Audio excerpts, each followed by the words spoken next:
Chapter 44, The Secret. "The Lord Protector," exclaimed Alfred. "The very same," declared Nanny. This was a complete surprise to Alfred, as it would be to everybody else in Buckingham Palace. Over 40 years, the evil pair had never betrayed for a moment that they were mother and son. Zap, zap, zap. Boom, boom, boom. "It's true. I brought him into the palace as a young man. He worked as a librarian at first, devoured every book in the palace library, found ancient magic books and all sorts, dark arts, discovered that the blood of the king might just raise a beast from the dead. My boy is clever, cleverer than any of you. He is a genius. My son yearned for power, and I encouraged him every step of the way. Soon he will be supreme ruler of this country, if not the world, with me, his mother, at his side." "Never!" shouted Alfred. "This country belongs to all of us, not just you. He will, trust me, he will. All we need is some of your royal blood." Zap, zap, zap. Boom, boom, boom. "No," snapped Alfred. "I have seen what your evil son has done to my father. You are not having a drop." "Oh, yes, I am," she purred, "and I will take it. Your blood is ours."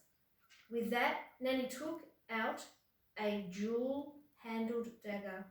She raised it high above her head, ready to bring it down upon the boy. Alfred put up his hands to stop her, and at once they were engaged in a deadly arm wrestle.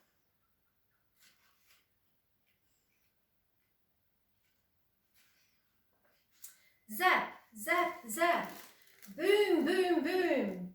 Nanny edged the knife nearer and nearer to the boy's heart. "No," cried Alfred, as he used all his strength to repel her. Then the strangest thing happened.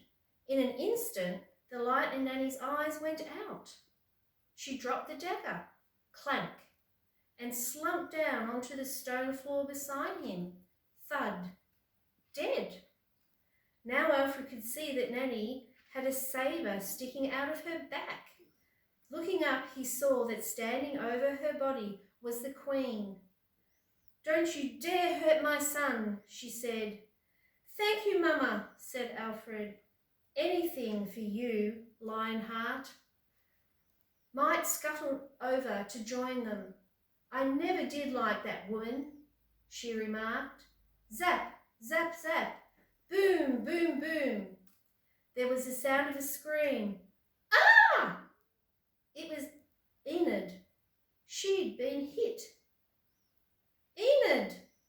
cried Alfred as he crawled over to her. "You go, boy," replied the old dear. "Defeat this monster. We ladies in waiting will do our best to hold the guards down here in the vault." "But what about you?" asked Alfred. "Don't you worry about me. What was it the old Queen said? You are never too old for adventure. I wouldn't have missed this for the world." Alfred nodded to Might and the Queen, and together the three scuttled off on their hands and knees out of the line of fire. Zap, zap, zap. Boom, boom, boom. Just then the Octobot appeared through the door of the vault, holding a tennis racket. It still had only 2 of its 8 arms left. "Anyone for tennis?" it asked. One of the royal guards turned round sharply and blasted another one of its arms clean off. Zap! Clank! The arm holding the tennis racket was twitching on the floor. The robot butler only had one lonely arm left. It was now really a Unibot. "Thank you, Octobot," called out Alfred. Brilliantly, the accident-prone robot had created the perfect distraction for the royal guards, and the 3 of them escaped through the door.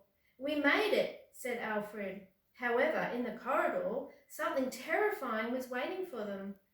From out of the shadows, it flouted towards them.